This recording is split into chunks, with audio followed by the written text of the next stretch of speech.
What's going on, Ramley? Ryan Dyer here. Before we get to the show, got to tell you quickly about our friends over at Sleeper, #1 sports app right now, and not just for season-long fantasy.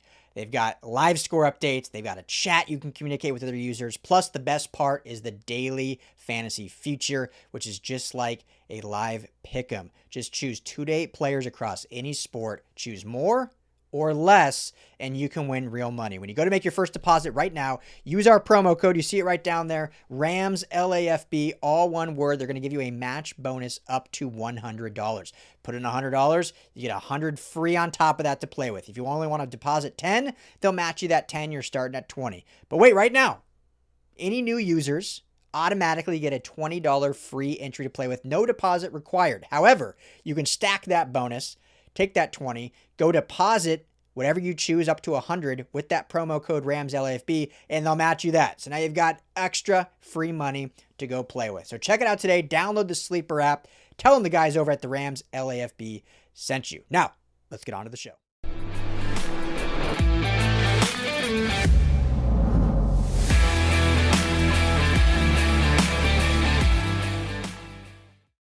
What is up, Los Angeles, and welcome back to your Rams LAFB show.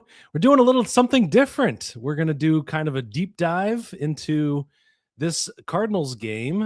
We might do this every week if it works out for us, if things there we go. Things are good. But we're back. All right, cool. And to do that, we have a special guest, Pierce DeLuna of the First and Tuna Podcast. He's joining us here today to kind of dive into a couple of elements from this game that caught our eye, made us perk up a little bit, caught our attention. And we were talking a little bit heading into this one. Obviously, the score caught the attention, but I started to glaze over a little bit just because this game was so lopsided, but still plenty of takeaways on my side. What we haven't talked in a little bit, but catch us up on where you've been with this Rams team, a little bit of a roller coaster with the Panthers, and then back with the Cardinals. I've been tucked away in my creator cave, trying to pump out content and follow this team up and down. I'm glad that we're not dealing with 2023, 2024, momentum of the really ups and downs. An up and down for this season is the Panthers game. You got to kind of really count your blessings if you're a Rams fan. If that's the worst it gets, a single a field goal loss to a upstart Carolina Panthers game, I'll take it. So for me, this is the best team in the NFL. The loss last week, no one's going to go perfect. You're going to lose some games.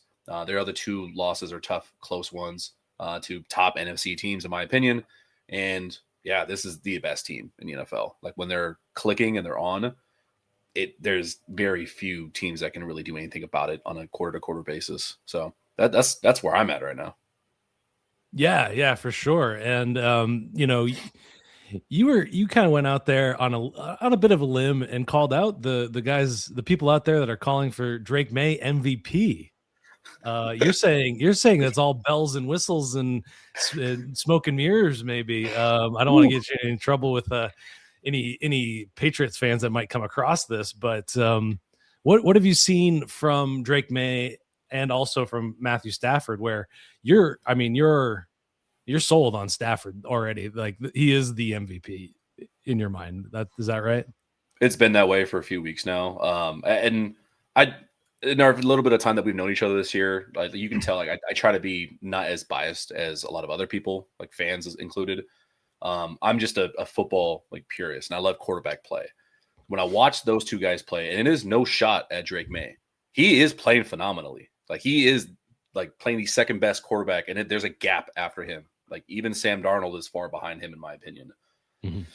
Their strength of schedule does come into play for me, only because the counter narrative that you're going to get from Pats Nation is, Stafford's got all these weapons. Stafford's got a better team. Okay, well, they played a much more vigorous schedule. Look at the division alone. The Cardinals are the worst team, but the other 2, next week, the Rams could lose, the Seahawks could lose, and the Niners could jump up to the 2nd seed. That's how close everything is in the NFC, based on just the empirical evidence and then based on the film. Look at yesterday. Some of those throws Matthew Stafford's making, not everything shows up on the stat sheet, but a those bullets over the middle to Puka Nacua. It's like, yeah, we're amazed by his catches, but how did Stafford fit that in there? Yeah, half the time. So every week too. Every single week, I have to stop and say, there's like 3 guys on the planet that can make a throw that Stafford's making.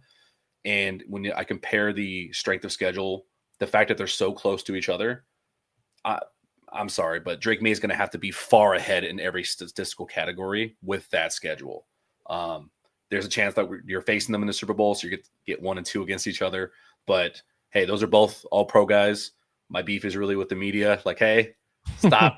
Dan Orlovsky, like, hey, man, you claim to be a Stafford writer, and now it's here, and where are you? Like, this is what you've been waiting for, and he's here now. So, yeah, I brought this up to Brock Vieira of Rams SI, who we both met out at Rams training camp. Really great guy, doing a lot of good work. He thinks there is a media bias against specifically West Coast teams. I don't know if I'm fully onto that, but there is something about Stafford and the Rams where it takes the media a long time to admit and buy in and fully see and realize what how good McVay is and Stafford is and whatnot. And I think it's almost like they're just too good too often in a way where it's like boring. They're doing almost boring. Yeah. I made one person mad by saying they were a little boring, but this is the expectation that this team is a playoff team. And now that they're a legitimate, number 1 type team on the scene, now everybody's going like, oh wow, now this is what we've been talking about. And watching this last game, specifically on the offensive side, we saw them return back to a high level of 13 personnel, which I thought was interesting last week against the Carolina Panthers. That dipped a bit, and I was curious if that had to do with a Higbee being out kind of thing, or if it was something that the Panthers defense was showing them that they didn't necessarily like 13 personnel. But I mean, it's really what unlocked the Rams offense. Early on in the season, the offense wasn't looking this fluid and open, and it felt herky-jerky and forced. And it was like the Puka Nacua show, and we were trying to get Devontae Adams involved, but that wasn't quite working. But now it just seems like everything is clicking on the offensive side. Just from your perspective, what is this 13 personnel in this game specifically? What does it kind of open up for them? Man, I love how they have different kind of subset packages within 13 personnel. Mm-hmm. When you look at not just, we talked about it earlier on our morning show. My co-host Joe mentioned how 13 personnel with Puka was like different looks than the 13 personnel at the goal line with Devontae. And then when they're in open field, like middle of the field situations, they've got Konate Mumfield out there. And it feels like they want to go to different play sets and different looks based on what wide receiver is out there. I still think there's a lot more that they're going to do. Like we saw a little bit with having Davis Allen and Higbee like at fullback motioning back there. Mm-hmm. And it's like old school football. So for me personally, it's just a lot of fun to watch 13 personnel. But I don't know why they went away from it last week. I don't know if, like you said, the Tyler Higbee thing being out, maybe McVay overthinking it a little bit. And you also got to put into consideration that it was LaFleur that called this game plan. Like he was the one calling the plays essentially this week. And I want to know how much of an influence that was. If McVay adopts that moving forward, because they did go back to 13 personnel. I think it was 40 plays, the most since like 2016 for any team in a single game, which is really cool. Usage of 13 personnel, I hope they keep going back to it. It causes so many issues for opposing defenses that I don't know what Carolina was doing. Like even when I went back and watched the film, I don't know if it was just the way their defensive line plays, because Brown is really damn good. And those are the teams like with elite interior defensive linemen that the Rams have struggled against. The Philadelphia game, lost that one. The Seahawks game, they weren't able to do a lot of stuff. Hey, you're back. Hello. That was weird. I'm just talking more about 13 personnel and how it's good they got back to it, but the teams that have given the Rams trouble have elite interior defensive linemen. So I don't know how much that mucks up the usage of 13 or if there's any parallels to it. The Seahawks defense, obviously elite on the inside. They gave them some problems. The Niners at times, and then the Eagles game as well. Hard to run in between the tackles despite the personnel. So regardless, I hope they keep using 13 personnel. Tight ends are all good. They're able to catch touchdowns and make plays. It's nice to see Parkinson getting involved a little bit more too. Yeah, what was interesting for me, going back to the 11 personnel and just a lot of Puka Nacua and feeding him a lot, it seems like they're actually working it out so that Puka can be involved heavily. Well, this game specifically, it was, huge day for him. 167 yards, I think, was his final total.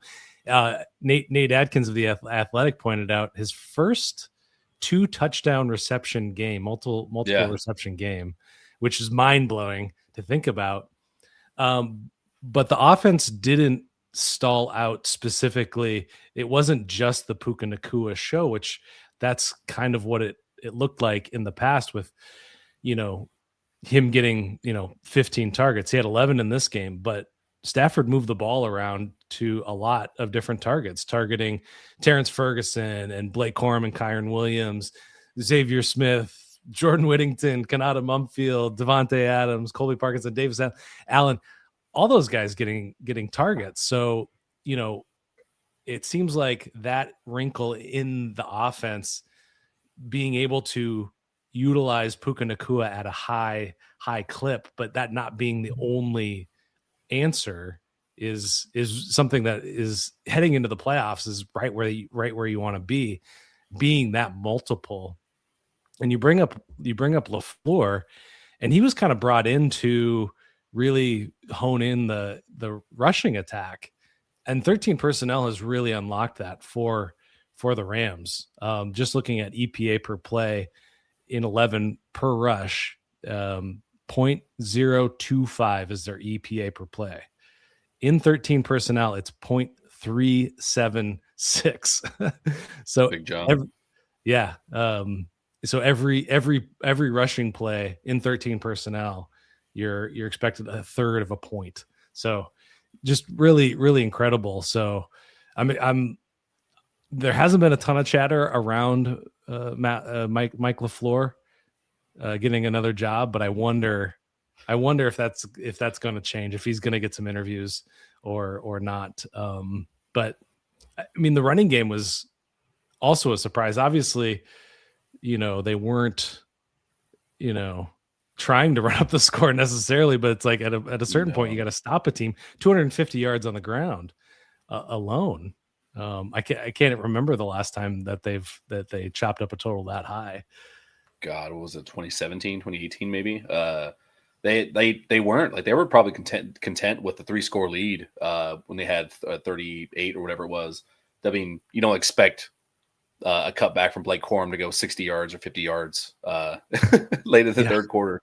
So it's like that's on the defense. Like, you got to stop it. Just it was so fun to watch.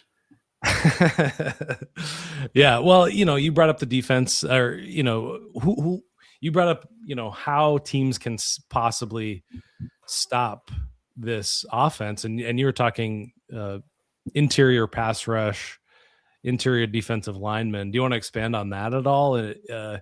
Are there teams out there that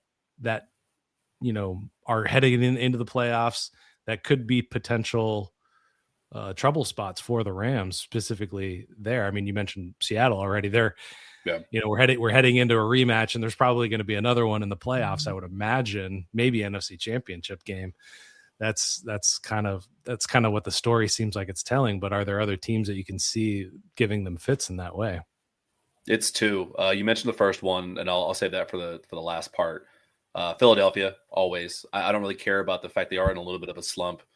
Their offense is not gelling. They dropped the Thanksgiving game to the Cowboys last week, or is that Thanksgiving? My games are blending together. They got the Chargers tonight, so we'll see how they're turning out.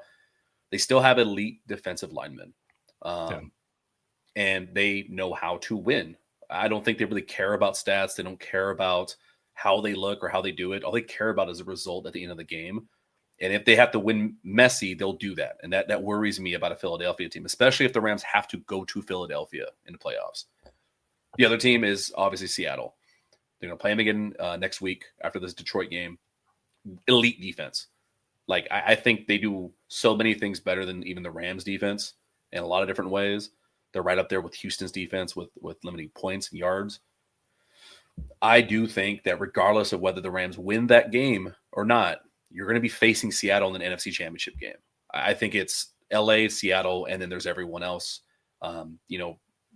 Regarding like if there's like an upset or just dropping the ball one game, those are the two best teams.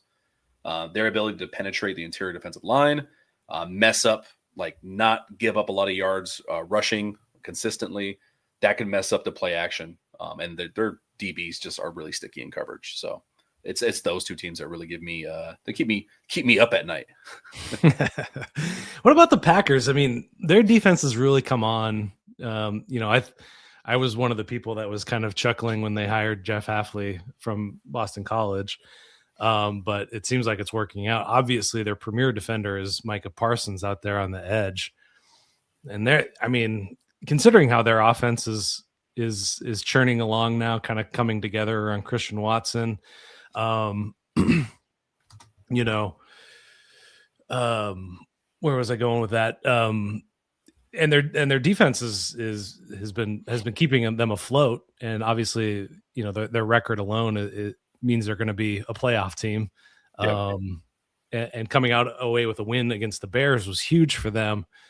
Anything on your radar about them? Have you seen anything from them that would cause concern, keep you up at night at all? They're more of they remind me of the Rams. I wouldn't say like in the last two seasons where the Rams had a tendency to play to the level of their opponent rather than take over a game like the Rams just did. Like, hey, just take it over, just win, just be better than the other team. The Packers have a tendency, it feels like, to do that. They've had a few spots this year where they flash and you're like, oh my God, and Micah Parsons? Like, they're unstoppable. Like, a lot of people were saying that at the start of the season, but now it seems like, especially with how tough the NFC North is, they could drop the next two games. They could drop, they could not go on a winning streak here to close out just because of how tough their schedule is. But they tend to play to the level of their opponents, at least I feel like. And I don't think Jordan Love is as consistent of like a game finisher as Dan Orlovsky thinks that he is. I just don't see it the same way. If for whatever reason, if the Rams do have to go to Green Bay, though, that's the ultimate equalizer. Like, you're playing in Lambeau in January. Like, that's cold. Stafford can handle it, but it doesn't matter. Like, your receivers, your defense, it is the ultimate equalizer is weather.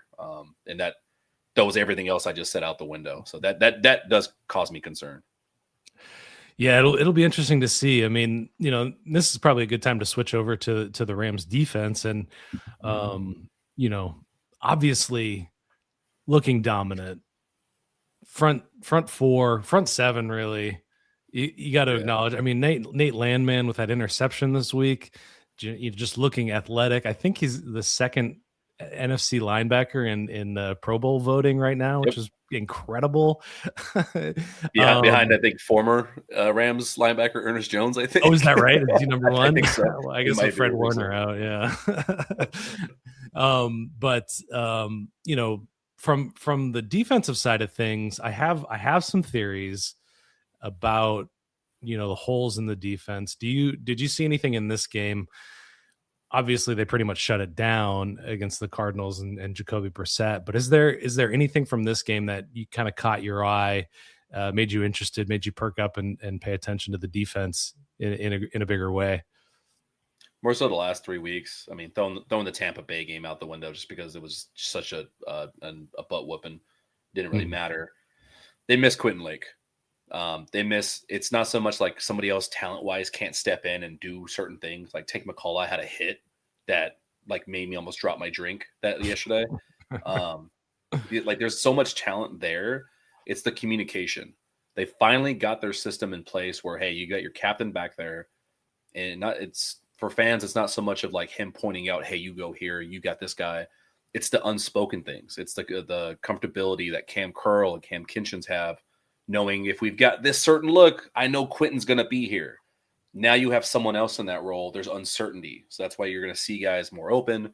You're going to see guys losing their spot in coverage. I think part of that may have been why on the last play in Carolina where someone was wide open, I don't think that happens if Quentin Lake is out there. I think guys are a little bit more comfortable with their assignments with Quentin out there. Regarding yesterday, there was a lot of passes that got missed by Brissett that could have kept them in the game. The sticky coverage, I think Witherspoon needs some ramping up to do. He didn't look himself like we were expecting at the start of the season. I don't know, if is he 100% or did they use this game as hey, we're going to win anyways. Just, get some game speed back into you. And Forbes, he's got his confidence back. I think last week probably shook him up a little bit, I would assume. Yeah. Especially when you go against bigger receivers, he seems to be less consistent when he goes against bigger receivers. And 165 pounds, that's rough. That's tough. Yeah.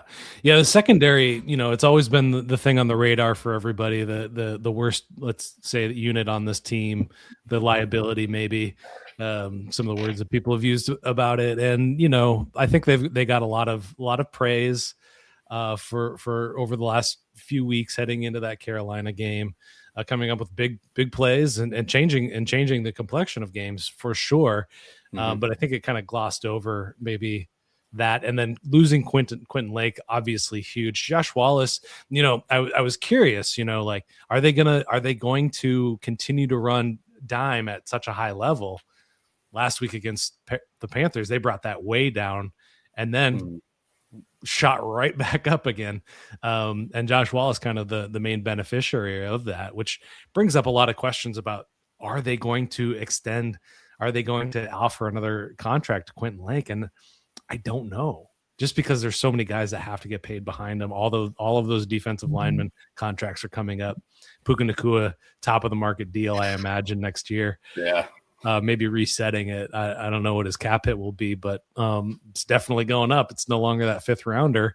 But the DPs are getting super thin. Darius Williams missed this game with an injury. He's been kind of in and out, a little bit inconsistent, probably due to injury as well. Kello obviously missing time. So it, all of that's kind of bubbling up, but you look at that Carolina Panthers game and there is a bit of a blueprint.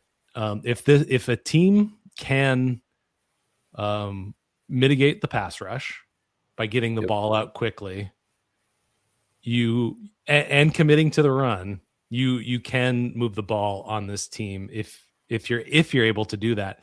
And it really comes down to an emotional element of play calling, which I don't think there's a lot of teams out there that are willing to run the ball like Canales ran the ball. They weren't gashing the Rams by any means. I think they probably had 3-4 yards per carry, but they just kept doing it. Only 20 pass attempts for Bryce Young. And obviously he made it pay. And you look at those first couple of drives from the Cardinals, and I think that kind of illustrates this, but they just didn't stick with it. So, short middle pass to McBride, 3-yard run, deep pass to McBride, run for no gain, 19-yard touchdown pass. So, a little bit of, dink and dunk mixed in with deep passes, but I went and looked and tried to see if there was any correlation to, getting the ball out quickly. So week 5, that's that Niners loss. Mac Jones was getting the ball out 2.36 seconds. He had 49 pass attempts in that game. Versus week 14, just this last game, 2.85 seconds and 44 pass attempts for Brissett. So the passing at a high time and almost 3 seconds. Last week it was a respectable 2.67 seconds for Bryce Young to get it out. So it doesn't track entirely. Like week 12, 2.47 seconds for Baker. 34 pass attempts. Obviously, they didn't work out, but Didn't matter. Yeah. I think there's something there. And Bryce Young's average depth of target was 5.5 yards, super short. And Mac Jones was just 6 yards.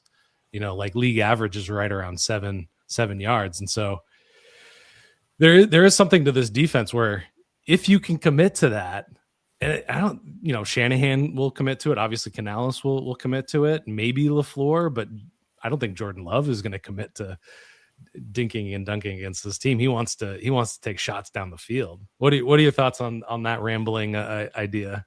It wasn't rambling. It's actually funny because we've been talking about it since last week. I put together a spreadsheet of the pressure rates. Feel like they just felt like they've been down. Like the sack numbers have been lower since week 9. I think the first 4 or 5 weeks they had like 15 sacks. Not counting yesterday, like weeks 10 through 13, they had 6 sacks. There was 2 goose eggs on the board. And the ones that stood out to me were the ones you pointed out. San Francisco, both times. Carolina, obviously. And in Seattle, in spurts. Seattle is like a weird one because you're not going to get 4 interceptions on like many times in any season. So it's just like you kind of chalked it up to Sam Darnold legitimately having a bad game. Not to validate Seahawks fans, but yeah, no, he had a bad day. Mixed with you're opportunistic, you got to be in the right spot. They were. You got to commit to the run. You got to just get 3.5 yards per. Be good on second down. And that's what Carolina did. They were willing to second and medium, get 3.5 more yards, make it third and manageable, and then run it again. And it seems like they did that. San Francisco, it's kind of the same concept, but you have to be willing to just fully commit to, hey, quick pass concepts, get rid of the damn ball. If we our deep shots are like the Stafford 15-yard ends. Those were their deep shots. Right. So you have to have a quarterback that's accurate enough to do it and then commit to the run, like you said. The teams that give me – that's another reason why Seattle gives me cause for concern is despite their right guard, Anthony Bradford, being the funniest man in the world to watch football play. No bend in that guy whatsoever. Oh, my gosh. Every week there's a new TikTok highlight reel of him looking like lost. Frankenstein. It's so funny. But they're willing to be diverse on offense because their offensive line will hold up enough. Sam Darnold is accurate enough, and Kenneth Walker is dynamic enough. Philadelphia still gives me goosebumps because it's still Saquon, it's still Jalen Hurts, his mobility. Those are things that can hurt you. The Packers, Jordan Love is more willing to take shots downfield, but Josh Jacobs is a very good running back. Their offensive line is near the top of the league, in my opinion. They can still, I think LaFleur is willing to adjust. Hey, screw what we've been doing all season. What wins this game? Let's go do it. And if you look at all 3 of those are all 3 top coordinators for a reason. They're willing to adjust, like McVay, what's needed on a game-by-game basis. So you are spot on. You are not wrong. But there's something to this defense that if the front 4 are not getting there because Shula won't blitz at a high rate at all, if 4 guys aren't getting there, the 7 in coverage, you better hold on tight because they're susceptible to let guys get free. Yeah. Well, you bring up the running backs, and I'm always worried about good tight end play against the Rams as well. Trey McBride had himself a decent day. AJ Barner is looking good. Elijah Arroyo had a rough game against the Rams. His first run around there with Seattle. Obviously, Kittle is who he is, but just another outlet of that kind of middle of the field, those short and intermediate in breaking routes that they can break for Yak. Again, it goes back to Quentin Lake in a way. There was that, I can't remember if it was Rico Dowdle or Chuba Hubbard that kind of broke one on the right side deep against the Rams. Yeah. I thought, man, I think Quentin Lake probably would have got there, but maybe that's just being nostalgic for somebody that's not there. But I think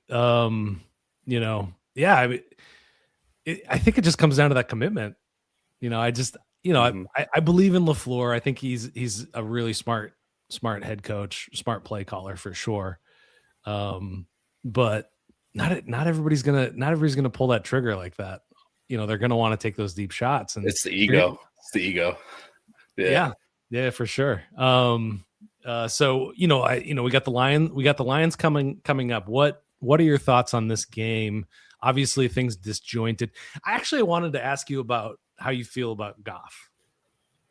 Goff gets a lot of hate, and it's easy for Rams fans to do it because you remember that last year, you remember the injury and the different quarterback having to play in the playoffs, and it's the Wolfman, man.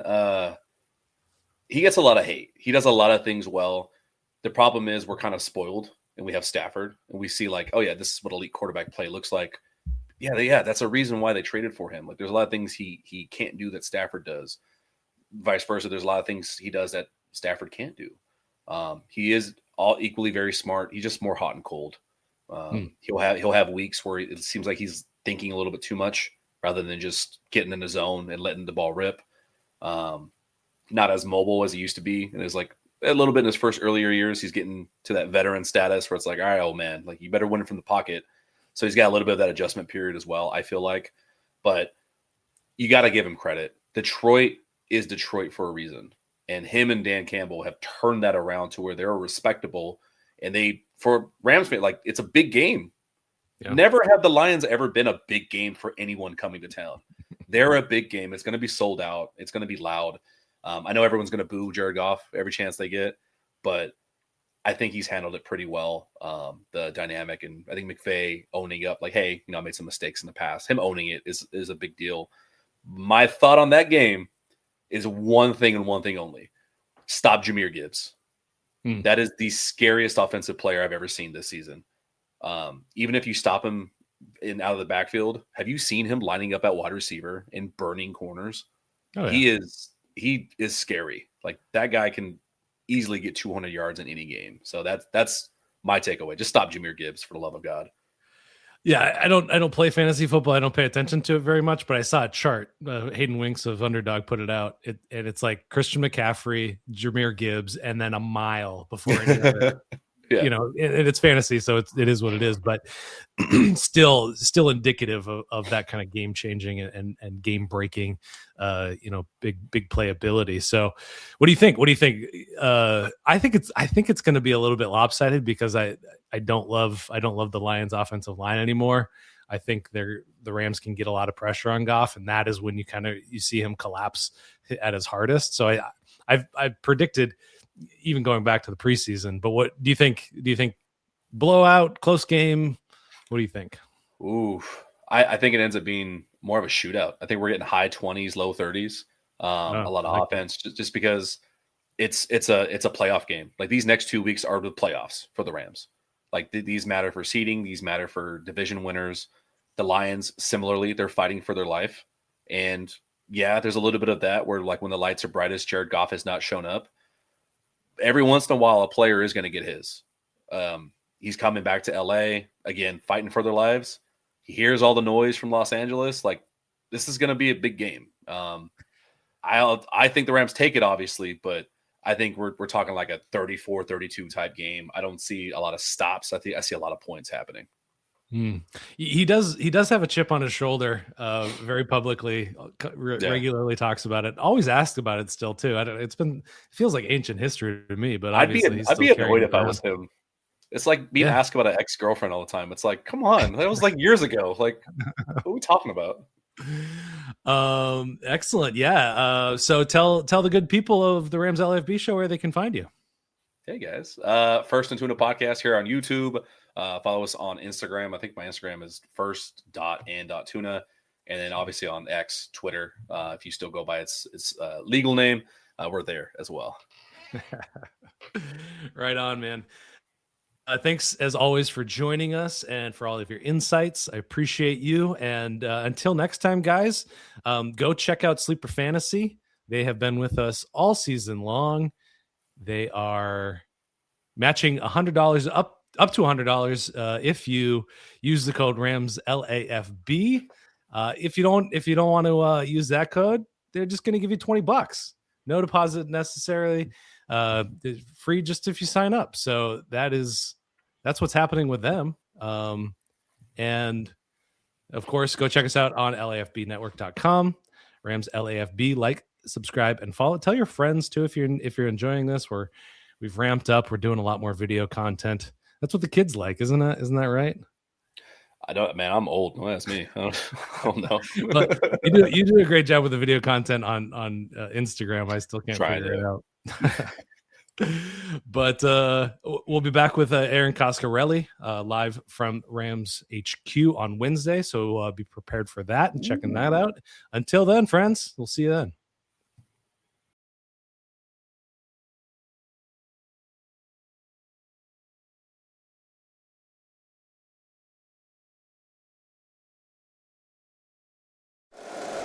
If you like the show, please take a moment to rate, review, and subscribe. It really does help the show to grow. Thank you for listening.